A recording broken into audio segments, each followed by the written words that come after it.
Bonjour à tous, bienvenue dans cette émission exceptionnelle consacrée à la réouverture du musée des Beaux-Arts et d'Archéologie de Besançon. Un musée entièrement rénové, plus spacieux, plus lumineux pour encore mieux, Adrien, découvrir les très belles collections de ce musée. Elles sont splendides ces collections, il y en a beaucoup. On va voyager ensemble à travers l'histoire de l'art.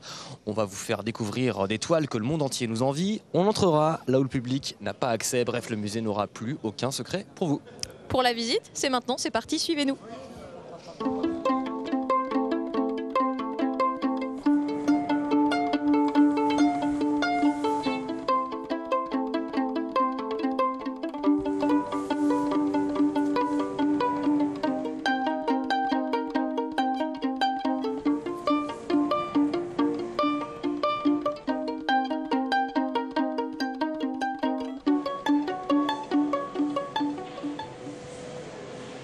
Notre première invitée pour cette émission, c'est Adelfo Scaranello. Bonjour. Bonjour. Vous êtes l'architecte de cette renaissance.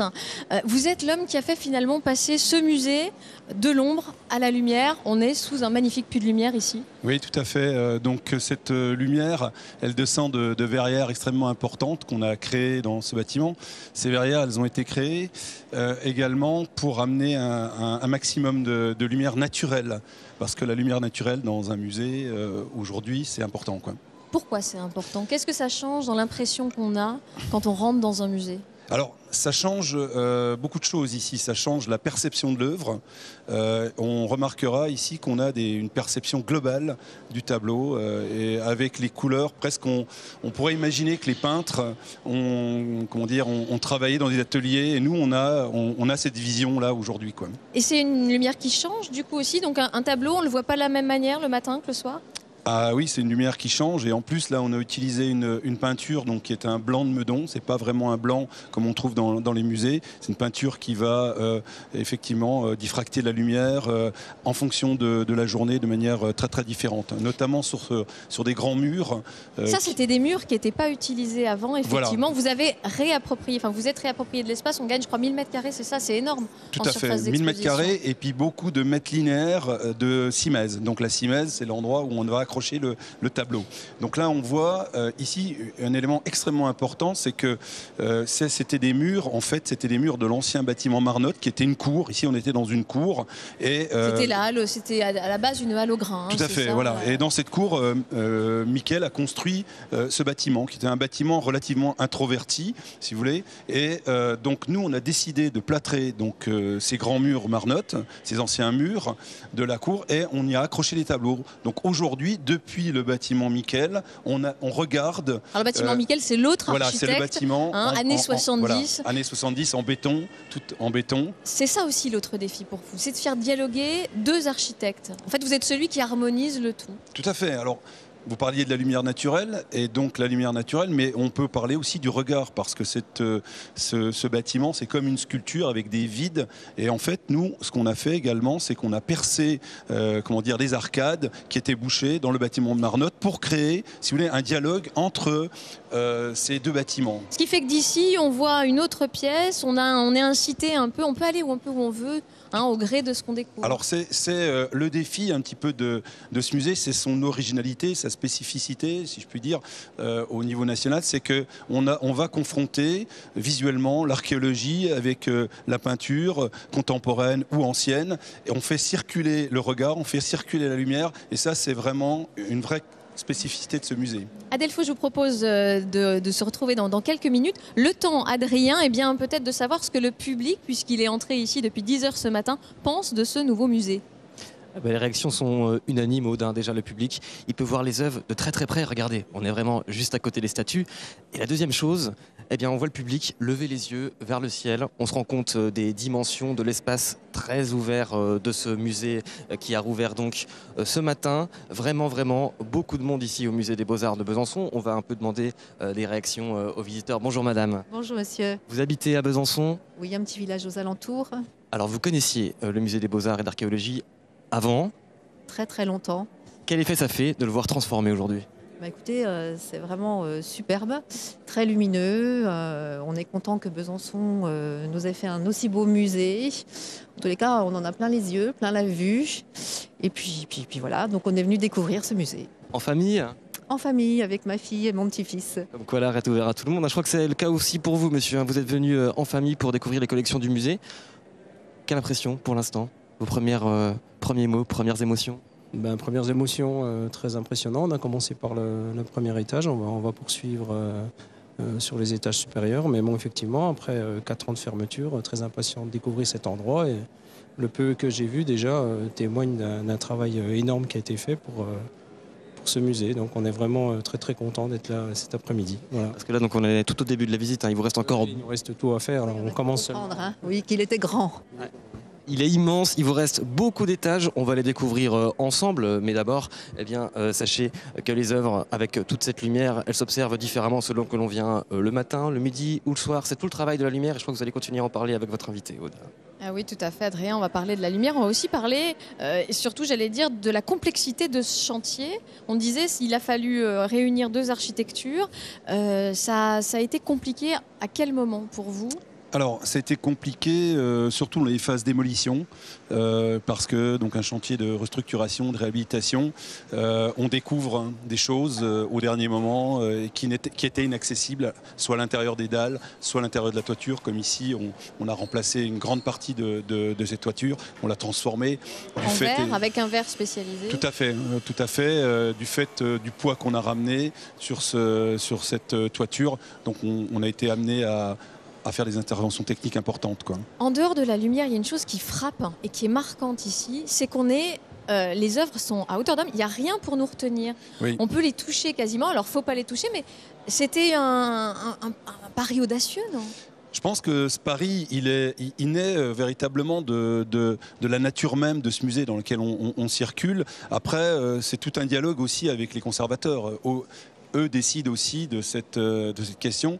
Et à partir du moment où on a une belle lumière, on peut s'approcher maintenant très très près des œuvres et les voir. Vous n'avez pas peur que le public touche, qu'il y ait une catastrophe? Je pense que ça fait partie un petit peu justement des nouveaux musées. On amène du monde dans les musées, donc on doit pouvoir approcher les œuvres et en même temps, après, certaines œuvres sont aussi protégées, je veux dire, par des...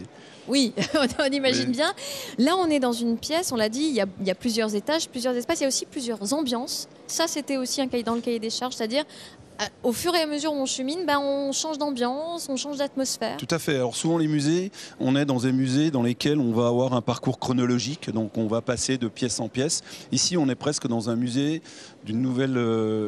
dimension qui fait référence un peu au centre d'art, où on a des juxtapositions de pièces et des juxtapositions, si vous voulez, d'ambiance. Et ça, c'est véritablement l'idée d'un outil que le conservateur va pouvoir utiliser. Ça, vous lui avez donné un bel outil culturel, en tout cas, pour les prochaines années. Merci beaucoup, Adelpho, d'avoir été avec nous en ce début d'émission. Nous, justement, on va changer complètement d'ambiance, parce qu'on va vous retrouver, Adrien, au niveau, au rez-de-chaussée, au niveau gallo-romain. Oui, on est tout au début de cette visite du musée des Beaux-Arts de Besançon, dans une salle très très particulière, vous l'avez dit, celle gallo-romain, mais en même temps c'est très moderne. On est ici sur une passerelle en verre, on est tout à fait ouvert sur l'extérieur. En face, il y a le marché des Beaux-Arts, on voit les gens qui sont en train de faire leurs courses, et puis nous, on est au milieu du musée avec vous, Julien Cosnuau, bonjour. Bonjour. Merci d'être ici, vous êtes le responsable des collections archéologiques. Exact. On se trouve sur une mosaïque qui date de 2000 ans. Oui, une mosaïque qui date du IIe siècle de notre ère, qui a été trouvée non loin d'ici, à Besançon, au Collège Lumière. Donc c'est une mosaïque à décor géométrique, dont le médaillon central figure la figure de Méduse. Pardon. C'est une scénographie entièrement repensée, puisque là, marcher comme ça sur du verre au-dessus de la mosaïque, ça n'était pas le cas avant? Non, ça n'était pas le cas avant. Avant, les visiteurs pouvaient s'avancer jusqu'au milieu de la mosaïque et finalement c'était un temps d'arrêt, alors que là on peut vraiment déambuler sur la mosaïque, vraiment comme les faisaient les gallo-romains. On les sent parfois un peu timides. Oui.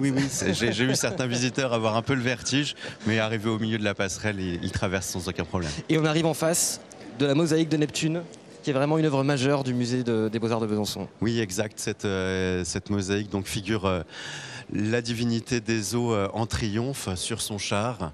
C'est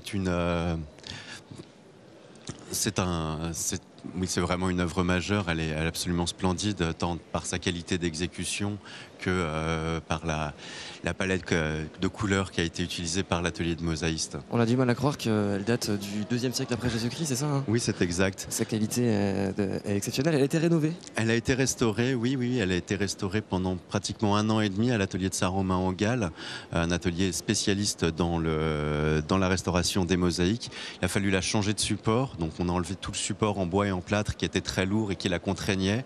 Et il a fallu aussi bien sûr nettoyer ce qu'on peut appeler la couche picturale, ou en tout cas la couche visible des tesselles de mosaïque. Et alors pour l'anecdote, je crois que vous l'avez roulée. Non, ce n'est pas celle-là. Non, celle-là a été enlevée, retirée d'un bloc. C'est le médaillon de la mosaïque de Méduse qui a été roulé lorsqu'elle était sortie de terre en 2004. C'était une ancienne maison romaine qui se trouve à Besançon, tout près de la rivière du Doubs, et c'est ce qui explique aussi la divinité de l'eau. Ça serait allé un peu vite en besogne que de raisonner comme cela, mais effectivement, ça a été retrouvé dans une très très grande domus gallo-romaine au Collège Lumière, donc vraiment non loin du Doubs. C'est une demeure extraordinaire avec un protocole architectural très fin, très pensé, des sols absolument merveilleux. Donc là, on a devant nous le médaillon central d'une mosaïque qu'il fallait envisager comme une mosaïque plus vaste de 200 mètres carrés. Donc une pièce extraordinaire avec des colonnades en enfilade sur les côtés, donnant sur un très beau jardin. Alors c'est une pièce maîtresse, mais c'est loin d'être la seule. On a un patrimoine très riche ici en Franche-Comté, un patrimoine gallo-romain très très important. On le retrouve dans cette salle qui se trouve juste ici. D'ailleurs, on le voit, pas mal de monde. Et notamment, on voit une dame ici en rose qui est en train de lire les inscriptions concernant une espèce de taureau à 3 cornes. Oui, c'est le taureau à 3 cornes, dit aussi du taureau d'Avrigné. Donc il s'agit d'un bronze dont on a la chance d'être qui a une qualité de conservation remarquable et une qualité aussi d'exécution remarquable. On se trouve au 1er siècle de notre ère.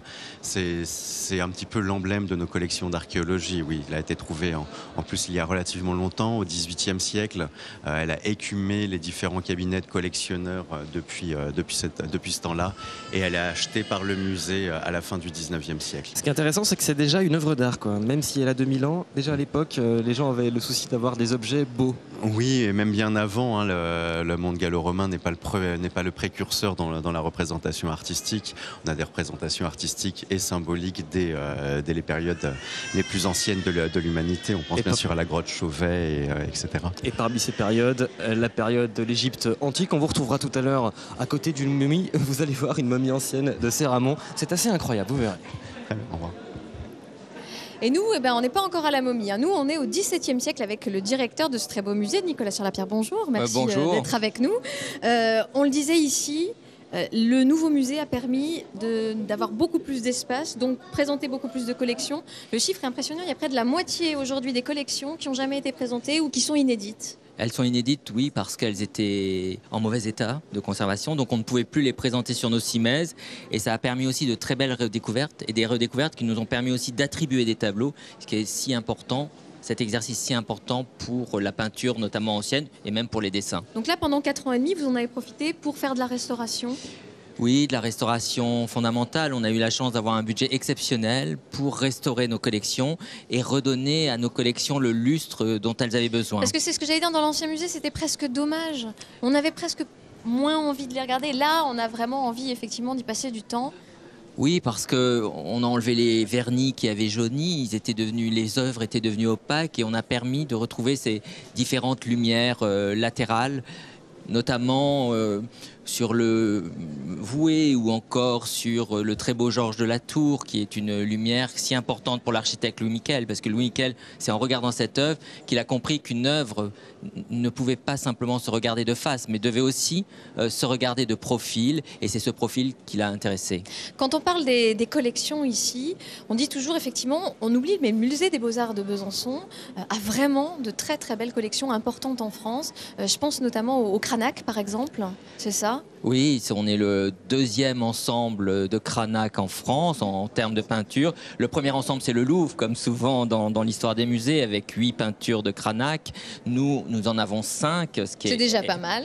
Oui, et quelle peinture! Adam et Ève, la nymphe à la source, la courtisane et le vieillard. C'est important d'avoir des tableaux comme ça pour un musée, pour attirer les gens. Oui, parce que l'histoire de l'art est une discipline assez complexe qui peut paraître confidentielle. Donc quand vous avez un Picasso, un Cranach, un Georges Latour, eh bien, évidemment c'est un name dropping, ça fait venir les différents visiteurs et ils ont raison de venir pour ces œuvres parce que ce sont des chefs-d'œuvre. Il y a encore beaucoup de chefs-d'œuvre justement qui dorment dans les réserves du musée, qui sont encore pas exposés. C'est un peu un mythe. En fait, ce qu'on présente aux visiteurs, alors nous on a encore quelques chefs-d'œuvre, mais généralement j'entends beaucoup ça, vous nous cachez des œuvres qui sont extrêmement importantes. Si elles ne sont pas présentées, c'est parce que leur état de conservation ne le permet pas ou parce qu'elles sont très fragiles. Oui, on a des chefs-d'œuvre, mais ce sont des pastels qu'on ne peut pas montrer constamment. Et effectivement, elles sont en réserve. Il y a aussi le côté là où il y a des dessins, des choses comme ça que vous pouvez avoir effectivement exposées, mais elles tournent, c'est ça? C'est-à-dire qu'en fonction de la lumière, du jour, il y a vraiment des moments où vous devez faire tourner les œuvres. C'est important ça? Parce qu'un dessin, personne du grand public le sait, mais c'est un mois de présentation, un an dans le noir. Donc c'est aussi simple que ça. Donc c'est assez drastique. Là on parle des dessins, pas des peintures. Pas des peintures. Les peintures, il n'y a pas de prescription. Enfin, on peut laisser la peinture autant de temps qu'on veut, en contrôlant quand même la lumière, mais en ayant un degré acceptable de lumière.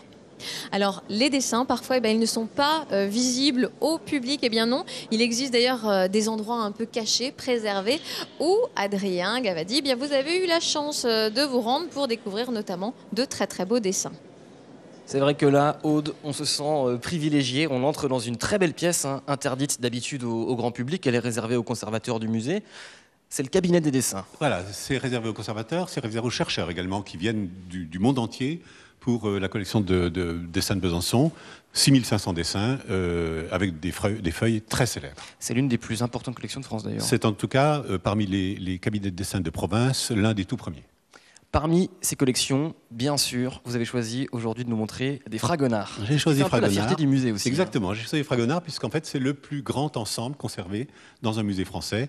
On en avait 99 jusqu'à présent, on en a 100 avec le dernier qui est ici et qui a été acheté.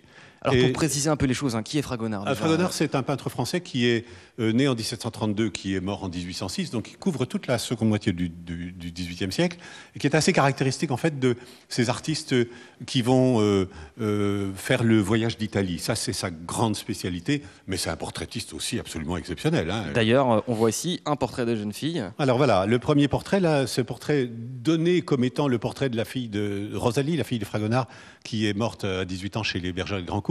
Et en réalité, aujourd'hui, on a abandonné un petit peu. Parce que l'art du dessin, c'est très compliqué également. Mais c'est un magnifique portrait à la craie blanche, au crayon noir, au pastel, et assez caractéristique de l'art de Fragonard, encore marqué par l'esprit de François Boucher, autre très grand peintre du XVIIIe siècle français. On disait que c'était l'un des plus grands paysagistes du XVIIIe siècle et que ce dessin en particulier est vraiment représentatif de son art. Pourquoi ? C'est un des plus grands paysagistes du XVIIIe siècle. Il fait les voyages d'Italie, il y va 2 fois, et il va surtout s'attacher à peindre la nature, contrairement à Hubert Robert qui est un petit peu son cadet, qui lui va beaucoup peindre les ruines antiques dans le paysage. Fragonard fait vibrer la nature et au travers de ces grands cyprès de la Ville d'Adès, qui est sans doute la feuille pour cette série la plus célèbre, on a quelque chose d'absolument fastueux. Hein. Le travail montre là qu'on a affaire à un très très grand dessinateur. Est-ce que le grand public aura l'occasion de les voir ces œuvres? Parce que là, on peut les voir ici, mais exposées dans le musée. Voilà, le grand public aura le droit de les voir, c'est-à-dire que les conservateurs vont à un moment ou à un autre décider de faire des expositions de dessin. Il faut simplement savoir que c'est des documents fragiles et qu'un dessin peut être exposé 3 mois, une fois tous les 3 ans. On a parlé des voyages de Fragonard en Italie. Est-ce qu'il est passé en Franche-Comté? Alors, il n'est pas passé en Franche-Comté, mais il est passé par l'intermédiaire de son grand collectionneur, celui qui nous a donné tout ça, qui s'appelle Pierre-Adrien Paris, qui est l'architecte des menus plaisirs de Louis XVI, et qui, donc, lègue à la ville de Besançon un ensemble de dessins de Fragonard en particulier, tout à fait inestimable. On va en tout cas avoir l'occasion de reparler de la Franche-Comté, puisque forcément, au musée des Beaux-Arts de Besançon, les artistes franc-comtois sont exposés, Aude. Oui, il y a effectivement des artistes régionaux quand même forcément qui sont exposés ici au musée des Beaux-Arts de Besançon. Ça paraît logique? Oui, ça fait partie du cahier des charges? Pas du cahier des charges. Il n'y a pas un artiste qu'on a accroché parce qu'il était régional ou parce qu'il était italien, français, anglais, allemand. On les a accrochés parce qu'on les aimait, parce qu'on estimait qu'ils étaient importants pour l'histoire de l'art. Mais c'est vrai qu'avec un artiste comme Courbet, qui est un artiste régional, si on veut... On va en parler dans quelques instants forcément. Mais là, oui, vous ne faites pas de doute. Qu'est-ce qu'il y a d'autre? On m'a parlé, vous m'aviez dit Pointelin, qui était aussi Oui, un artiste connu. Quelle était son importance, justement? L'importance de Pointelin, c'est qu'avec le même sujet, à partir du moment où il abandonne la figure humaine, il arrive à rénover complètement l'idée du paysage, que le paysage pourrait être simplement une ligne séparant le ciel de la terre, et à partir de cette ligne séparant le ciel de la terre, il invente une langue qui, pour certains critiques d'art, est pratiquement la naissance de l'abstraction. Il n'y a pas une école franc-comtoise de peinture. On ne peut pas parler d'école franc-comtoise. Non, il n'y a pas une école franc-comtoise de peinture. Il y a plutôt un effet de comprendre le plein air en Franche-Comté, qui n'est pas tout à fait la même chose que comprendre le plein air dans la forêt de Fontainebleau ou à Honfleur. Ça fait partie aussi des choses que vous pourriez mettre en avant, parce qu'il y a la collection permanente, ça c'est important, mais ce musée permet aussi d'avoir des expositions temporaires. Et par exemple, une exposition temporaire avec les peintres régionaux, vous y pensez? Oui, j'y pense. Alors, ça sera pas on en fera une, bien sûr. Ça ne sera pas un peintre régional, mais ça sera un artiste régional qui est de grande qualité, qui est un sculpteur, qui s'appelle Luc Breton, par exemple, ou un autre grand sculpteur du 19e qui s'appelle Juste Becquet, et qui sont les grands sculpteurs dans l'histoire de l'art et qui méritent de retrouver leur place et leur situation. Courbet, c'est une chance quand même. Ah, c'est plus qu'une chance, c'est un miracle. C'est un miracle parce que nous avons, on en parlera tout à l'heure, la Hallie du Cerf, qui est sans doute un des grands chefs-d'œuvre, le dernier très grand chef-d'œuvre de Courbet. Mais d'autres choses aussi. C'est-à-dire qu'il y a quand même... C'est assez prolixe. L'ensemble de Courbet, oui, c'est d'autant plus prolixe que nous avons la chance de pouvoir retracer en une dizaine de tableaux l'histoire même de Courbet, de ses modèles, que ce soit des modèles religieux, à ces modèles paysagers. Est-ce qu'il n'y a pas une concurrence avec, par exemple, le musée Courbet, quand on est un musée des Beaux-Arts? Parce que quelques kilomètres, on est à quelques kilomètres d'Ornans. Non, parce que nos toiles ne sont pas les mêmes. En fait, on est fort où le musée Ornans est un peu moins fort, et on est plus faible là où le musée Ornans est très fort. Il n'y a pas de concurrence entre les musées, ça n'existe pas. Là, par exemple, la réouverture, ça fait du bien à tous les musées pour vous? Ah oui. Ah oui, plus vous avez des musées solides et avec des belles collections, plus les touristes, les visiteurs se déplacent. Bon, en tout cas, je crois qu'on a donné à tout le monde l'envie de voir ou de revoir la Hallie du Cerf et de parler, bien sûr, Adrien, du peintre franc-comtois le plus célèbre, Gustave Courbet. Mais vous en avez déjà beaucoup parlé avec votre invité, mais ça n'empêche, on va évidemment voir cette toile que tout le monde attendait, la Hallie du Cerf. Elle avait été prêtée pendant 7 ans au musée d'Orsay à Paris. Elle a enfin fait son retour ici il y a quelques semaines, quelques mois. Et puis enfin, voilà, depuis hier soir, on peut la voir accrochée ici sur un pan de mur. Elle est gigantesque, c'est le dernier grand format de Gustave Courbet. La Hallie du Cerf, donc ça représente une scène de chasse un peu mythifiée avec un chasseur en train de fouetter un cerf agonisant au sol, dévoré par des chiens. Je vais me mettre devant pour que vous vous rendiez compte un peu des dimensions de la toile. Voilà, c'est tout simplement gigantesque, ça attrape l'œil dès qu'on entre dans cette pièce consacrée au 19e siècle. Des telles dimensions, à l'époque, c'était réservé plutôt à l'art sacré. On a beaucoup reproché à Courbet de peindre des scènes de la vie quotidienne, d'en faire trop, d'être quelqu'un d'un peu salace, on va dire. En tout cas, Courbet peignait la neige et les paysages de neige comme personne. Ça, c'est Paul Cézanne qui le disait. Et puis, il est loin d'être le seul à considérer que c'est un immense peintre. Courbet, aujourd'hui, dans les musées parisiens, eh bien, on se l'arrache. La preuve avec ce reportage d'Aline Bilinski, David Martin et Joey Guttleben. Orsay, ancienne gare devenue musée dédiée à la création artistique de 1848 à 1914, accorde évidemment une place de choix à Gustave Courbet. On y admire ses grands formats, l'atelier du peintre, entièrement restauré, et l'enterrement à Ornans, mais aussi dans une salle voisine d'autres toiles plus petites, tout aussi emblématiques. Courbet, homme engagé, chef de file du réalisme, a peint dans ses tableaux le récit de sa vie.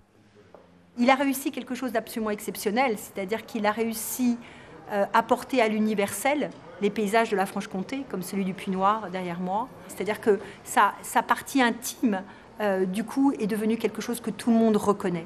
Et de ce point de vue-là, il n'y a guère que Courbet et Paul Cézanne après lui qui sont arrivés à ça. Et je pense que c'est la marque des très, très grands artistes qu'il convient de célébrer, toujours. Artiste présent dans les collections du monde entier, mais aussi à l'occasion d'expositions événements. En 2007, celle du Grand Palais attire près de 600 000 visiteurs dans la capitale, avant de partir à New York puis à Montpellier, vue au final par plus d'1 million de personnes. Courbet, c'est quelqu'un qui résiste à l'analyse. Donc finalement, on se repose toujours des questions. Ce n'est pas quelqu'un pour lequel il peut y avoir une formule. Alors, il y a des artistes pour lesquels il peut y avoir une formule.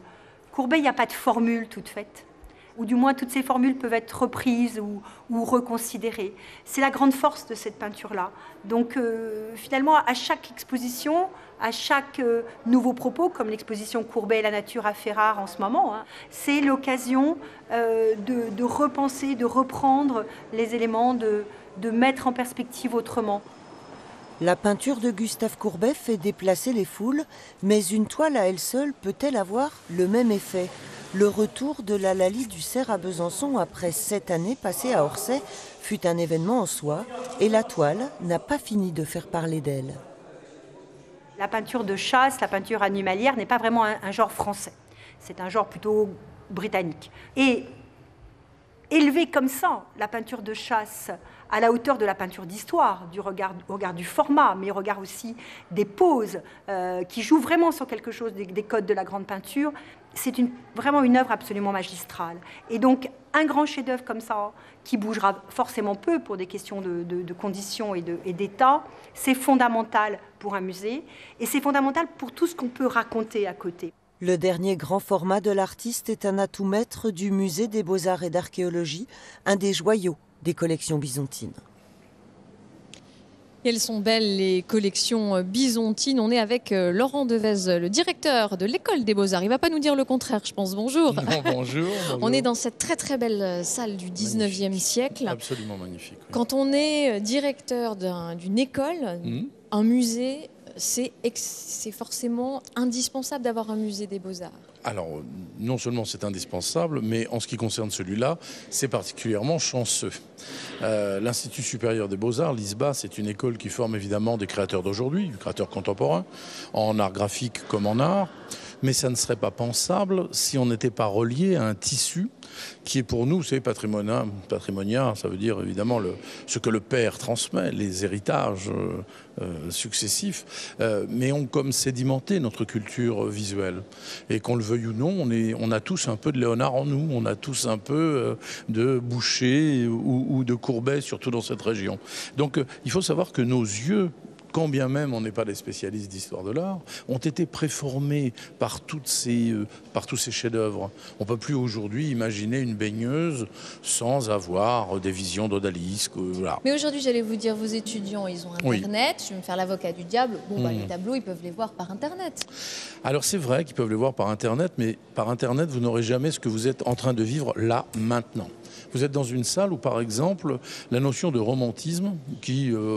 chez les uns ou chez les autres. Quand on dit de quelqu'un qu'il est romantique, on sous-entend quasiment qu'il est un peu mièvre, un peu mou. Mais là, c'est pas l'ambiance de la salle. Voilà, et vous vous apercevez bien que le romantisme, c'est le Sturm und Drang. C'est l'héritier du Sturm und Drang, c'est-à-dire le tonnerre et les éclairs, ce qui est le premier mouvement romantique allemand, et que le romantisme, c'est l'ésotérisme, c'est faire tourner les tables comme le faisait Hugo, c'est s'intéresser aux cannibales comme le disait Goya, c'est la mort de Léonard de Vinci, ces derniers instants peints par Jean Gigou, et c'est ces incroyables intérieurs de peintres, et puis aussi sa collection.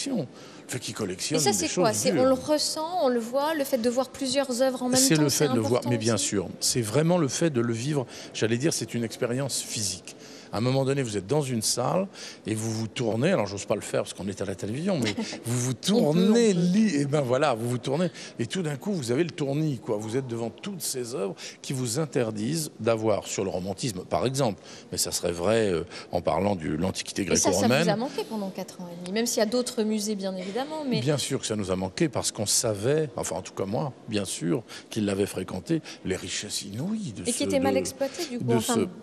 Disons qu'elle ne pouvait pas être exploitée à leur juste valeur. Oui. Il y a des œuvres qui irradient forcément les Cranach, la Laly, enfin, vous voyez que vous parliez du Moyen-Âge jusqu'au réalisme du 19e siècle, ce sont des chefs-d'œuvre absolus qui irradient par eux-mêmes, bien sûr, on les mettrait dans une cuisine, qu'on serait quand même... J'aurais pas la place, moi, de la Laly dans ma cuisine. Certainement, mais il est évident que le travail remarquable de restauration, l'ouverture sur la ville, là, tandis que je vous parle, je vois également la ville et la belle pierre blanche et grise, la pierre de Chaillu, la pierre presque bleue de Besançon. Ça vous inspire, ça inspire. Forcément, forcément. On va retrouver Adrien qui est avec certains de vos étudiants et de vos anciens étudiants pour savoir justement ce qu'ils en pensent, eux, de la réouverture de ce musée des Beaux-Arts.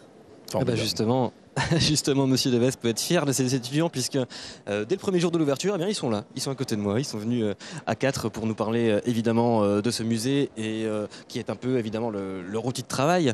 Mais d'abord, je voudrais vous demander vos premières impressions sur ce musée. On peut voir qu'il y a énormément de travail qui a été refait, notamment dans l'optique de mélanger contemporain et traditionnel. Et il y a quand même pas mal d'espaces qui sont assez surchargés, il y a beaucoup d'informations, il y a beaucoup de nouveaux tableaux par rapport à avant sa réouverture, donc il y a 4 ans. Ce qui est quand même assez appréciable, parce que c'est vrai qu'il y a beaucoup de travail de fait. C'est forcément plaisant, il y a beaucoup de choses à apprendre en venant ici. Ça va être le nouveau rendez-vous là, j'imagine. Toutes les semaines, vous allez venir ici vous ressourcer au musée des Beaux-Arts. C'est sûr qu'on va venir beaucoup plus souvent, surtout maintenant qu'il a réouvert, mais c'est un terreau inépuisable pour nous parce qu'il y a toute la création qui a été faite avant nous, qui va nous permettre aussi nous de créer le futur et l'avenir un peu de l'art. Aujourd'hui, c'est les jeunes comme nous qui étudions et qui apprenons, et c'est en même temps en s'inspirant de ce qui a été fait avant qu'on pourra renouveler un peu les choses. Alors qu'est-ce qu'on fait quand on est étudiant? On se présente ici devant, par exemple, devant le buste d'un fonctionnaire égyptien et puis on le reproduit, c'est ça? Ça fonctionne pas juste comme ça, il faut considérer ça comme une forme de nourriture. Donc en soi, on le voit, il faut considérer ce qui est intéressant pour soi à prendre. Mais on va pas juste se contenter de juste reproduire ce qu'on voit. On vient là pour prendre le plus possible d'informations possibles, essayer de la digérer et ensuite en refaire quelque chose, on va dire un peu à notre sauce, comme un cuisinier frais pour améliorer un plat. J'aime beaucoup la comparaison. Vous êtes étudiant en 2e année à l'école des Beaux-Arts. Et vous avez fini. Et maintenant, vous exposez carrément au musée, c'est ça Oui, j'ai eu la chance d'être choisi parmi ceux qui ont exposé pour la partie contemporaine. Et donc j'ai 2 pièces ici, ce qui est un grand honneur. Oui, parce que le musée, on voit souvent les Beaux-Arts comme de la peinture ancienne. Non, il n'y a pas que ça. Il y a aussi les œuvres tout à fait contemporaines, y compris des jeunes créateurs tels que vous. Oui, et c'est plutôt sympathique de mélanger les deux, car l'un ne va pas sans l'autre. Forcément, l'un est forcément le descendant de l'autre. On invite le public, les visiteurs évidemment à venir découvrir les œuvres de ce jeune artiste. Et puis l'art contemporain, on en reparlera un peu plus tard dans l'émission. On a parlé de contemporain à l'instant avec vous, Adrien, et les étudiants, mais c'est aussi formidable un musée pour étudier l'histoire de l'art. Oui, et pour sûr. vraiment montrer, là par exemple, on a un exemple d'orientalisme qui est un courant, c'est ça? Oui, et là extrêmement on a important. vraiment... Oui, une scène formidable, immense, tout empreinte de réalisme, de soumission et de victoire d'un côté et de l'autre avec l'Atlas. Et on voit bien les citations arabes autour du cadre. Et ça ouvre aussi sur autre chose. C'est sur le fait que l'histoire de l'art a été internationale dès son début. Quand on veut croire que l'art est fermé aux frontières ou qu'il existe un art français qui serait complètement fermé, je vous rappelle que Picasso, Modigliani, Pablo, oui je le disais déjà, ou Van Dongen et bien d'autres qui ont fait les beaux-heures des écoles de Paris et des grandes collections de tableaux sont tous des étrangers. L'orientalisme c'est pareil, c'est l'idée qu'à un moment donné on va faire le voyage en Orient pour ramener des expressions. Alors moi ça m'intéresse au plus haut point parce qu'on a fait à l'école des Beaux-Arts, on a rendu obligatoire la mobilité internationale en 4e année. On est une des seules écoles des Beaux-Arts à avoir autant d'enveloppes Erasmus, de partants et d'entrants.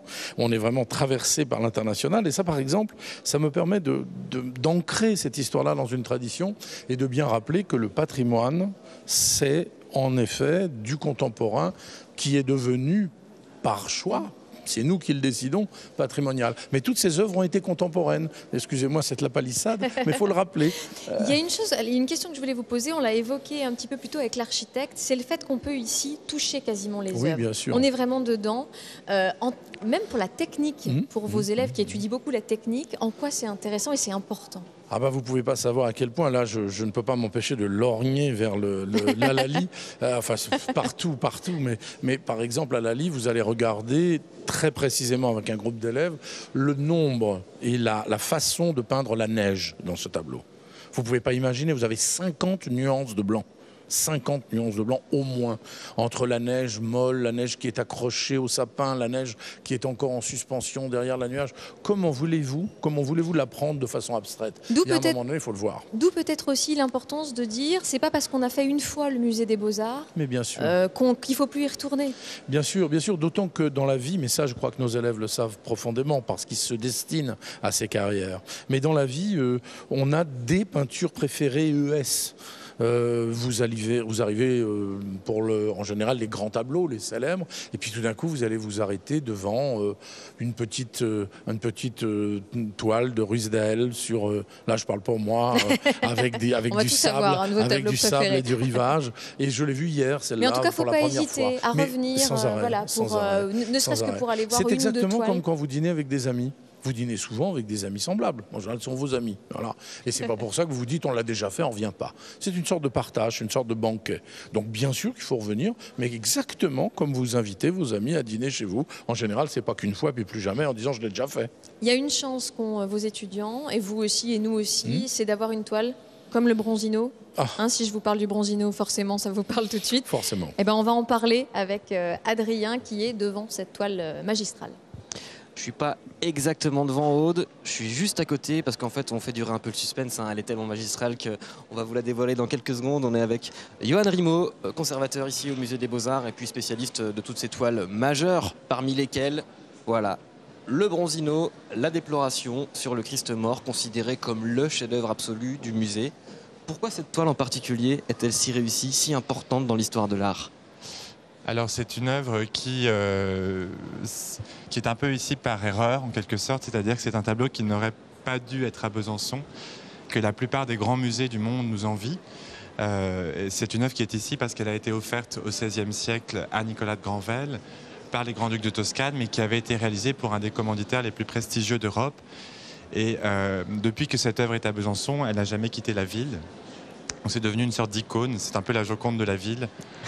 En tout cas, c'est ce que j'aimerais qu'on retienne. La Joconde de la ville, réalisée donc par le Bronzino. Bronzino, oui. C'est qui? C'est un Florentin. Bronzino, c'était son surnom, mais c'est un artiste florentin qui va travailler presque exclusivement pour la cour des Grands-Ducs de Toscane, c'est-à-dire les Médicis, qui va être en quelque sorte l'artiste des Médicis et qui va réaliser beaucoup de peintures, et notamment cette chapelle extraordinaire à Florence pour laquelle le tableau a été peint à la suite des fresques. Elle ressort vraiment par rapport aux autres œuvres exposées au musée. Les couleurs sont éclatantes. Les couleurs sont éclatantes parce que les matériaux sont très précieux. Le Bronzino a utilisé un pigment bleu extraordinaire qui s'appelle le lapis lazuli, qui était importé d'Afghanistan. La mondialisation avant l'heure. La mondialisation avant l'heure, mais à un prix astronomique. Et on voit 5 siècles après que ces matériaux tiennent très bien. L'œuvre a été restaurée aussi il y a une douzaine d'années. Vous savez sans doute qu'il y a eu un accident qui n'a pas causé de dommages à l'œuvre, mais simplement sur les couches superficielles, mais qui a permis de faire un nettoyage. C'est-à-dire qu'on a enlevé tous les vernis anciens et maintenant on peut admirer la palette telle que l'artiste l'a imaginée. On peut l'admirer ici à Besançon, mais les pauvres Italiens à Florence, ils l'ont pas. Ils ont une copie quand même. Bronzino a exécuté une copie 8 années après. Les Italiens, en effet, ont une réplique, puisque dès que le tableau a été décroché de la chapelle d'Éléonore de Tolède, Bronzino a réalisé lentement, un peu laborieusement, une deuxième version. Les Italiens ont quand même revu le tableau lorsqu'on l'a prêté il y a 2 ans au Palais Strozzi à Florence pour une exposition assez extraordinaire, où le tableau était entouré de 2 tableaux magnifiques de Pontormo et Rosso. Vous pensez que ce tableau peut faire partie des raisons pour lesquelles des visiteurs vont venir spécifiquement au musée des Beaux-Arts de Besançon, qui viennent de France ou d'ailleurs d'Italie, d'autres pays même?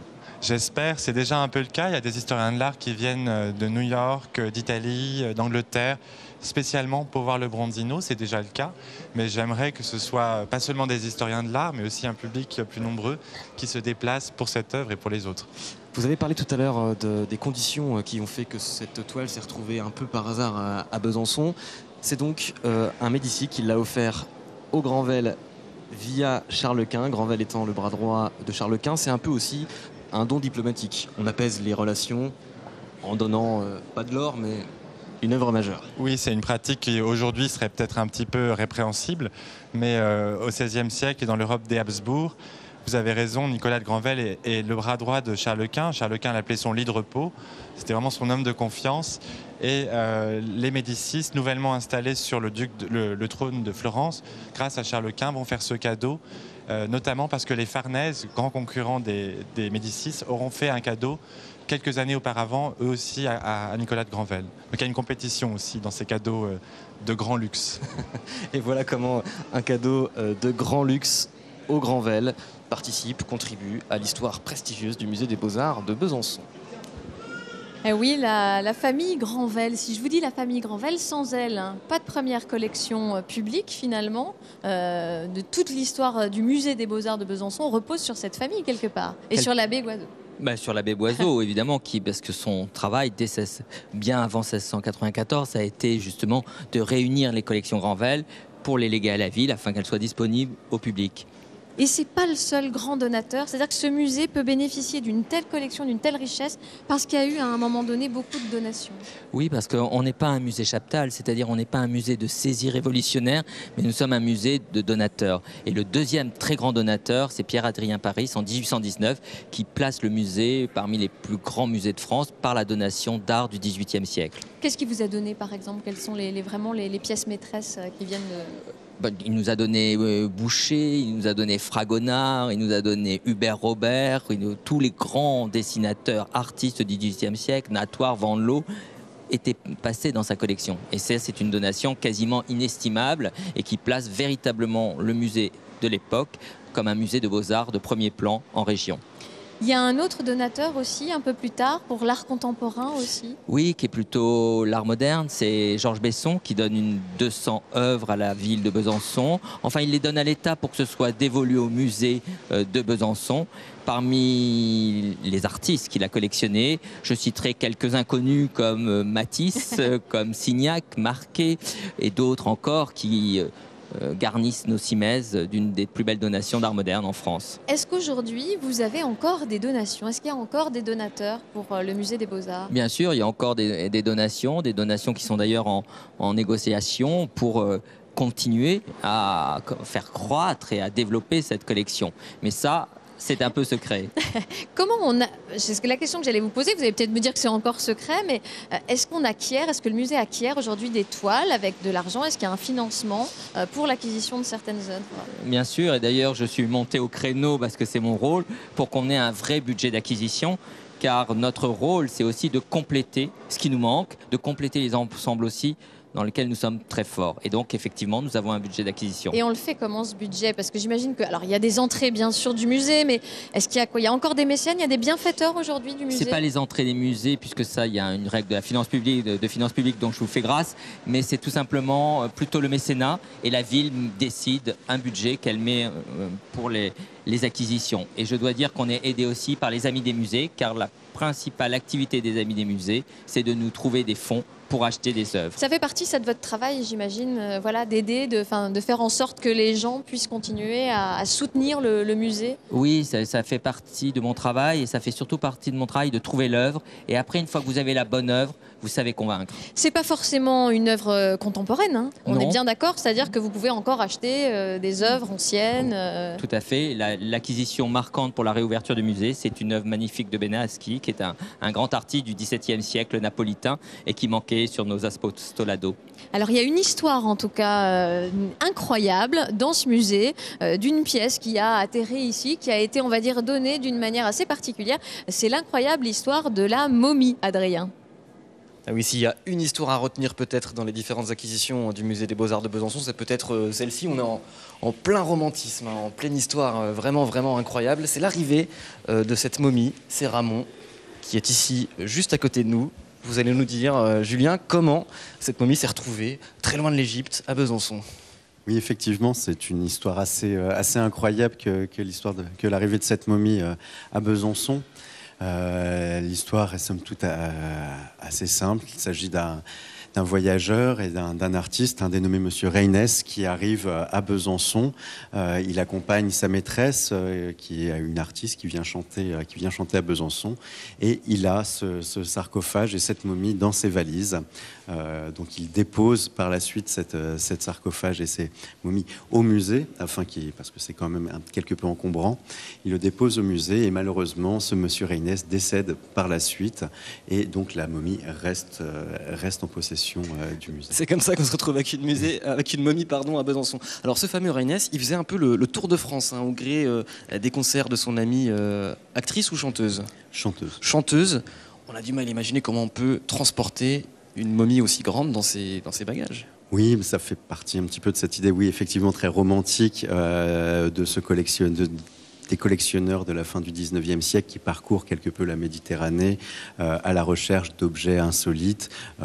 Donc là, on est quand même sur un objet très, très spécifique. Donc ce sarcophage qui arrive donc à Besançon. On va parler un peu de lui quand même à l'intérieur. C'est Ramon, c'était qui ? C'est Ramon, pardon. C'est Ramon. C'est Ramon, donc c'est un prêtre d'Amon qui a vécu au moment de la 21e dynastie, donc il y a environ 3000 ans. C'est un haut dignitaire du clergé d'Amon qui a été enterré à Thèbes, donc dans l'actuel Luxor, dont on a quelques fragments d'histoire qu'on peut retrouver ici au musée. Alors on vous invite à venir ici dans ce carré d'archéologie entièrement rénové pour découvrir l'histoire de ces Ramons. Et puis on va faire un bond dans le temps, 3000 ans, pour parler, après l'égyptologie, d'art contemporain. Ah oui, l'art contemporain, forcément, ça a toute sa place ici dans un musée des Beaux-Arts. Et c'est pas Nicolas Bousquet, notre invité, qui nous dira le contraire. Bonjour. Tout à fait, bonjour. Vous êtes en charge de tout le développement culturel. Alors l'art contemporain, on peut pas le montrer parce que justement, il est contemporain et du coup, il y a encore des droits, il y a encore beaucoup de choses qui s'appliquent. Mais c'est essentiel de pouvoir brosser vraiment tous les arts dans un musée des Beaux-Arts comme ça. Tout à fait. Ce qui est important, c'est que ce soit un musée vivant, qui soit en lien avec les créateurs d'aujourd'hui. Et le musée a insisté pour inviter aussi bien des artistes contemporains reconnus comme François. Donc on a des œuvres de Sylvie Fanchon dans l'entrée par exemple, mais par exemple nous avons fait appel à des jeunes artistes comme Audrey Deveau qui a réalisé un multiple qui est offert aux premiers visiteurs qui ont franchi le seuil du musée et donc qui est signé, numéroté, qui a été offert à ces visiteurs. Nous avons réalisé aussi d'autres œuvres avec des artistes, de jeunes artistes, un designer comme Sébastien Chaperon qui nous a fait un meuble tout à fait magnifique qui permet aussi à des publics en situation de handicap visuel d'expérimenter des découvertes tactiles de nos œuvres. Là, l'important, ça y est, le musée est rouvert, c'est une réussite, on peut le dire pour l'instant, mais maintenant, il faut le faire vivre, ce musée. Comment on fait pour faire vivre un tel musée des Beaux-Arts ? Eh bien, il faut avoir une programmation riche et variée, être en lien avec toutes les composantes de la société pour que chacun y trouve sa place. Alors, ça veut dire quoi, ça, quand vous me dites ça ? Alors, par exemple, le musée propose des animations pour les très jeunes publics. À partir de 18 mois, on peut venir expérimenter qu'est-ce que c'est qu'une œuvre d'art, découvrir les formes, les couleurs, les sons, et donc découvrir comme ça ce qu'est un musée. Pareil, on peut faire des visites en famille, mais pas simplement. Nous avons aussi des outils numériques qui permettent pour chacun de s'approprier ses collections. C'est-à-dire que vous avez, c'est ça, alors un compagnon de visite qu'on peut mettre en fait, c'est sur le smartphone, c'est ça comment ça fonctionne. Là, c'est pour qu'on puisse profiter des œuvres qu'on voit. Tout à fait. On arrive dans le musée, on peut se connecter sur un Wi-Fi libre et donc ensuite déambuler dans le musée comme si on était accompagné d'un guide, d'un médiateur qui vous explique les principales œuvres du musée que l'on peut voir. Et donc effectivement, c'est un outil assez polyvalent puisqu'il est à la fois en plusieurs langues, en anglais, en allemand pour nos visiteurs non francophones, mais aussi il y a des approches plus ludiques qui permettent de toucher tous les publics et montrer qu'on peut s'amuser avec des œuvres d'art. C'est aussi important pour vous qu'il n'y ait pas finalement que des œuvres d'art dans ce musée. Est-ce qu'il y aura par exemple, je sais pas moi, de la danse, du théâtre ? Est-ce qu'on invite un dialogue justement, on incite à un dialogue avec les autres arts ? Bien sûr, le musée est un musée qui a une approche pluridisciplinaire. En fait, dans notre approche, on va dire que c'est un musée pertinent et impertinent. Pertinent parce qu'on dit toujours des choses intéressantes, mais impertinent parce qu'on ose beaucoup de choses. On va faire venir évidemment des écrivains, des danseurs, des chorégraphes, des musiciens dans ce musée pour une programmation comme ça riche et variée avec des nocturnes et des temps forts tout au long de l'année. Oui, le but du jeu, c'est de faire venir et revenir les gens, alors les franc-comtois bien sûr, les bisontins bien sûr, les franc-comtois, mais aussi d'autres gens de l'extérieur? Tout à fait, et ça passe par justement cette programmation à la fois riche, variée et pluridisciplinaire. Par exemple, nous avons invité de nombreux auteurs à venir écrire des cartels littéraires sur les œuvres du musée, et nous allons commencer un partenariat, par exemple, avec les Petites Fugues dès le week-end prochain, où nous accueillerons un écrivain qui s'appelle Nicolas Cavaillès. Nous sommes ravis de ce partenariat, mais nous travaillons aussi avec les Deux Scènes, avec la Rhodia, le CDN et bien d'autres partenaires culturels. Vous êtes bien dans cette place, en tout cas, byzantine. Adrien, on va vous retrouver. Alors, je ne sais plus où vous êtes, puisque le musée est vaste et on s'y perd facilement. Et d'ailleurs, c'est très agréable de s'y perdre. Avec du public, éventuellement. Je confirme, c'est super agréable de s'y perdre. Pour vous donner une piste, on est sur ce qu'on appelle la rampe. On est en haut de la rampe. La rampe, elle commence en bas et puis on monte comme ça par palier au gré des œuvres. Et là, ici, on est à l'étage contemporain. Ici, on est devant 14 panneaux d'un artiste de Besançon, d'ailleurs, qui représente le mouvement. Bonjour. Bonjour. L'art contemporain, parfois, il est un peu décrié, etc. Vous le comprenez, vous ? Alors sur cette œuvre-là, oui, parce que c'est le mouvement. Après, pour le reste, non, c'est un peu plus difficile à comprendre, ce qui me concerne. Je suis plus sensible aux toiles comme vous avez en face là-bas, où les couleurs sont chatoyantes. Oui, mais ce qui est bien dans un musée, justement, c'est de pouvoir faire communiquer les œuvres plus chatoyantes et les œuvres peut-être plus complexes à comprendre immédiatement. Ouais, tout à fait, c'est le mélange des genres. C'est ce qui fait qu'on est là aujourd'hui. Vous le connaissiez, le musée, avant ? Il y a très longtemps, je suis venu, mais aujourd'hui, je trouve que c'est un musée totalement nouveau, très moderne. Vous le reconnaissez plus ? Pas du tout. Vous invitez les gens, évidemment, à venir le découvrir aussi ? Tout à fait. Et y compris les jeunes. D'ailleurs, il y a deux jeunes visiteurs qui sont avec nous. Merci, monsieur. Je vous souhaite une bonne suite de visites. Bonjour à tous les deux. Vous êtes venus voir quoi ici aujourd'hui au musée de Besançon ? Alors à la base, on est venu parce que mon compagnon a un projet de recherche. La salle des sculptures en bas, une vierge à l'encrier. Et donc c'est une totale coïncidence. J'ai choisi ce sujet-là il y a quelques semaines en fait, et comme par hasard, le musée rouvrait juste là. Vous allez profiter pour monter dans les étages jusqu'à vous retrouver ici devant cette œuvre contemporaine. Votre impression sur la partie plus contemporaine du musée, ce serait quoi ? On n'a pas eu l'occasion de la voir vraiment en entier, mais c'est vrai que les œuvres qui sont disséminées un peu plus dans les étages inférieurs sont assez intéressantes. Merci beaucoup pour ces réactions. On vous souhaite une très très belle visite. Et puis nous, en fait, on a un peu, en quelque sorte, bouclé la boucle, puisqu'on a commencé tout à l'heure, souvenez-vous, avec la mosaïque de Neptune. Là, on est sur une mosaïque contemporaine. Voilà, avant, après. Merci beaucoup Adrien. Alors je ne sais pas si parmi vous il y a des gens déjà qui ont fait la queue pour rentrer en boîte de nuit. Et bien maintenant au musée des Beaux-Arts c'est pareil, il y a une queue impressionnante tout à l'heure. Je ne sais pas si Olivier pourra nous la montrer avec la caméra, mais il y a une queue vraiment impressionnante dehors de gens qui attendent pour rentrer ici. Ça fait plaisir, hein ? Oui, bien sûr. Surtout que souvent on dit qu'on a du mal à passer le seuil du musée. Là, vous voyez, il y a 900 personnes dans le musée et plus de 200 qui attendent à l'extérieur. C'est impressionnant. Il y a une chose qui est importante et qu'il faut dire, puisqu'avant c'était pas le cas. Là aujourd'hui, le musée il est accessible à tous, y compris aux personnes en fauteuil roulant, qui ont des handicaps au niveau visuel, des handicaps au niveau auditif. Ça, c'était essentiel pour vous. Oui, c'est très important l'accessibilité. C'est vraiment la démarche du musée, que ce soit un musée pour tous, qu'on puisse découvrir les œuvres, quel que soit son handicap. D'ailleurs, nous allons solliciter le label Tourisme et Handicap pour 4 types de handicap, aussi bien le handicap physique, mental, qu'auditif et même visuel, avec des œuvres à découvrir tactilement. Et notre compagnon de visite numérique va être une aide précieuse pour tous les visiteurs en situation de handicap. Et puis c'est vrai que le musée qui est quand même, j'allais dire vraiment, on est dans la ville, on est dans le musée, il n'y a pas de parc, il n'y a pas de ça aide aussi peut-être. Et c'était aussi une des volontés avec les grandes ouvertures, c'est vraiment d'inciter les gens à venir. Oui, bien sûr, quand on est à l'extérieur, on a envie de venir à l'intérieur. Quand on est à l'intérieur, on dialogue avec l'extérieur, on voit ce qui se passe sur la place du marché, dans les commerces, et évidemment, c'est un dialogue permanent. C'est vrai que ça fait plaisir. Un petit mot aussi sur les horaires, les nocturnes. Peut-être, donc il y aura des nocturnes. Est-ce qu'il y a encore des journées qui sont gratuites ? Bien sûr, le premier dimanche de chaque mois sera gratuit. Nous participons aussi au samedi piéton, un samedi par mois gratuit. Une nocturne gratuite, un jeudi par mois. Et puis par la suite, on invite les bisontins et les visiteurs à revenir grâce à une formule d'abonnement. Pour 14 €, ils peuvent venir autant qu'ils veulent dans l'année au musée. Ça, on donne 14 €, on peut venir plein de fois. Et on a vu que c'était important de revenir effectivement souvent. Je ne sais pas si on voit à l'image, en tout cas, la queue des gens qui attendent, mais c'est vrai que j'imagine que ça fait plaisir à tous les gens du musée. Et ça montre aussi, Adrien, que voilà, il était attendu ce musée des Beaux-Arts. Hein descendre de la rampe, justement. Je vous invite vraiment à venir voir la collection du musée des Beaux-Arts. c'est ouvert ce soir jusqu'à la nuit, c'est gratuit. C'est gratuit demain aussi. Bon, alors voilà, donc je reprends parce qu'on ne vous entendait pas. C'est ouvert ce soir jusqu'à minuit. Je crois que si on ne vous avait pas donné envie de venir visiter ce musée, c'est qu'on a raté notre émission. On espère que ça vous plaît. Merci à toutes les équipes techniques qui ont participé à cette très belle émission. Et puis, venez au musée.